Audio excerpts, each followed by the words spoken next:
Alors bonjour à toutes, bonjour à tous. Je vous propose que nous commencions. Donc bienvenue à ce colloque annuel de la chaire comptabilité écologique. Colloque annuel et puis aussi un colloque en fait de pré-clôture de premier cycle d'activité, puisque cette chaire a été lancée en 2019 à l'UNESCO et nous arrivons à la fin d'un premier cycle de 5 ans. Donc cet événement sera l'occasion de vous présenter un petit peu les résultats, les travaux de la chaire. Alors évidemment depuis 2022, mais aussi au cours de ces 5 années. On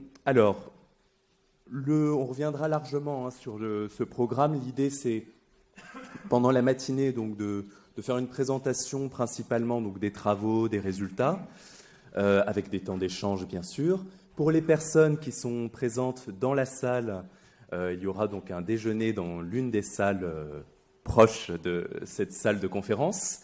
Et puis ensuite, on se retrouve à 14h15 l'après-midi pour 3 tables rondes thématiques et voilà, une conclusion et un petit mot de la fin avec toute cette liste d'intervenants qui promettent donc une journée riche. Donc sans plus attendre, alors déjà juste quand même petit détail logistique, j'invite celles et ceux qui sont à distance à poser leurs questions sur la rubrique Q&R. On essaiera de faire remonter certaines des questions donc pendant les temps d'échange. Et puis, il y aura également des temps d'échange avec la salle, évidemment. Donc, sans plus attendre, je vais passer le micro à Alexandre Rambaud, qui est co-directeur de la chaire, pour faire un petit mot d'introduction. Merci. Alors, bonjour à toutes et à tous. C'est un très grand plaisir de vous accueillir à ce colloque annuel de la chaire comptabilité écologique. Très grand plaisir et honneur d'être dans ce lieu mythique de la connaissance, de la diffusion aussi, surtout du savoir. Et dans ces conditions, un grand merci à l'Institut Louis Bachelier, puisque c'est par leur biais qu'on a pu en fait être ici et que le Collège de France nous accueille. Donc l'Institut Louis Bachelier, qui est un des partenaires académiques de la chaire. Et d'ailleurs, je passerai la parole juste après à Jean-Michel Béaco, qui est justement directeur de l'Institut. Comme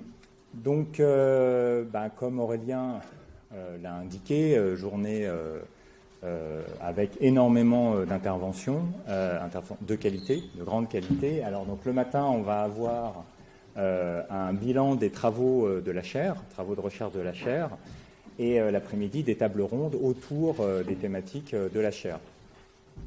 La chaire n'existerait pas sans tous les partenaires qui l'accompagnent, la soutiennent, lui permettent d'exister non seulement en termes de soutien divers et variés, mais aussi en termes véritablement d'un vrai accompagnement, je ne sais pas au jour le jour, mais dans la durée, et d'une conviction autour des travaux de la chaire.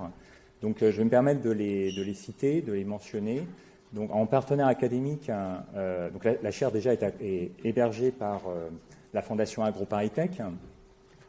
Et nous avons comme partenaire académique donc AgroParisTech déjà, l'Université Paris-Dauphine, l'Université Reims-Champagne-Ardenne et l'Institut Louis Bachelier. En partenaire mécène, nous avons le ministère de la Transition écologique, le Conseil national de l'ordre des experts comptables, la CDC, la Caisse des dépôts sur la partie recherche et la partie biodiversité. Nous avons aussi LVMH, le groupe Rocher, le port autonome de La Rochelle, Crédit Mutuel Arkea, aussi des cabinets de consultants, le cabinet Vertigolab, la Dame à la licorne et le cabinet ASCA. Alors, je crois ne pas en avoir oublié. Donc vraiment un grand merci à ces soutiens qui nous ont accompagnés sur en fait ces 5 ans, parce que ce qui est aussi particulier pour ce colloque, c'est qu'on conclut le premier cycle de la chaire qui a duré donc 5 ans pour relancer en fait le deuxième cycle, et ça on aura l'occasion d'en reparler pendant la journée. Je tenais aussi, avant de passer la parole, à faire un hommage, un grand hommage à un grand monsieur qui nous a quittés cette année, en septembre, qui est Hervé Bégaud, qui a soutenu, quand je dis soutenu, c'est soutenu très activement et qui a été même un des initiateurs des réflexions et des travaux autour de la chaire de comptabilité écologique, qui nous a quittés trop brutalement, et qui était donc expert comptable et qui surtout a permis de créer le premier secteur, donc en fait le département de durabilité du Conseil national de l'ordre des experts comptables cette année. Ce qui est remarquable et ce qui a permis et permet au Conseil national justement de passer sur ces questions de durabilité dans laquelle la chaire est totalement partie prenante. On a vraiment un travail fin avec le Conseil national de l'ordre des experts comptables. Donc voilà, une grande pensée pour Hervé et tout ce qu'il a pu accomplir. Voilà. Donc merci en tout cas à nouveau d'être ici. Et sur ce, sans plus attendre, je passe la parole à Jean-Michel Béaco. Merci. Merci Alexandre, bonjour à tous. Et ravi de vous accueillir ici. Alors en fait, à deux titres, effectivement, comme l'a dit Alexandre. Le premier, c'est le Collège de France, puisque l'Institut Le Bachelier était membre de PSL, de Paris Sciences et Lettres, ça doit parler à certains. Voilà, le Collège de France était membre comme le Collège de France, c'est-à-dire un marsupilami noir dans les marsupilamis jaunes, puisqu'on était différents. Voilà. Et donc c'est à ce titre qu'on a noué des partenariats avec le collège. Et puis il se trouve que moi je suis aussi à la rue d'Ulm au collège pour faire des mathématiques. Alors du coup tout est un peu dit, puisque ça c'est un bout de l'Institut du Bachelier, c'est que c'est donc un réseau de recherche partenarial. Ça veut dire quoi? Ça veut dire que on fait de la recherche avec des entreprises, donc une centaine d'entreprises, plutôt du monde de ce qu'on appelle les BAFAM, c'est-à-dire banque, assurance, finance, asset management. Voilà. Donc les Sociétés Générales, Amundi, etc. Il y a à peu près une centaine d'entreprises qui nous confient de la recherche, et la recherche s'organise de la même façon qu'à la Fondation Agro, en chaire de recherche. Donc nous avons en équivalent temps plein environ 200 chercheurs en équivalent temps plein qui travaillent sur à peu près 80 programmes de recherche, donc 80 chaires ou initiatives de recherche. Voilà, c'est ça l'Institut du Bachelier. Et Alexandre m'a permis de vous dire quelques mots sur l'Institut, parce que c'est caractéristique, à mon avis, de l'utilité d'un réseau comme l'Institut du Bachelier lorsque nous avons des problématiques comme la vôtre, compter autrement, enfin, ou faire une comptabilité écologique.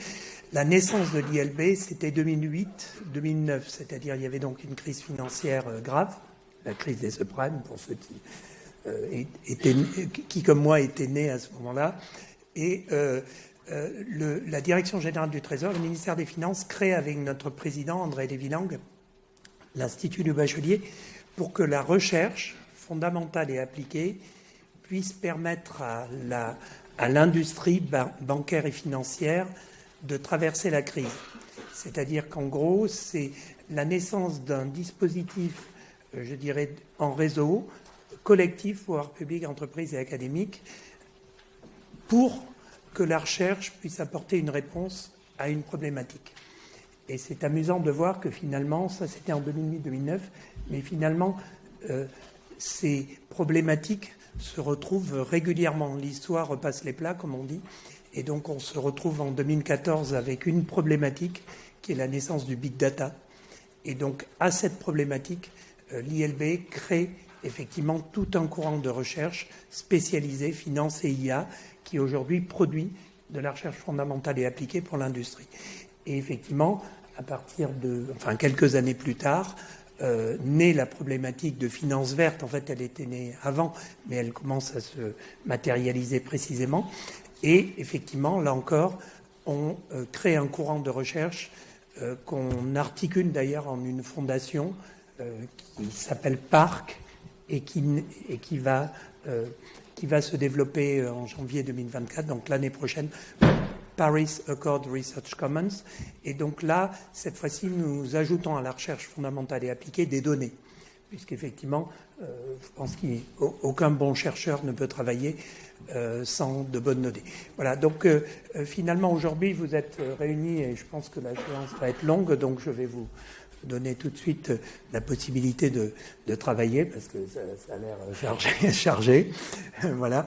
Mais voyez, aujourd'hui, mesurer autrement, effectivement, bien mesurer, proposer au niveau français et international de nouvelles pratiques, c'est exactement une des problématiques que l'ILB a vécues et qu'il faut vraisemblablement nourrir par de la recherche fondamentale et appliquée. Donc c'est à vous de travailler. En plus, vous avez déjà un quinquennat, j'ai compris, derrière vous. Donc vous voyez, vous entamez le deuxième quinquennat. Enfin, tout ça, ce sont que des bons auspices. Donc je vais vous laisser travailler. Et je suis vraiment ravi surtout de voir autant de monde. Mais ça, c'est aussi le talent des deux co-directeurs, je crois, et de toute l'équipe de la chaire. Bravo. Et allez-y, donc bon travail. Merci.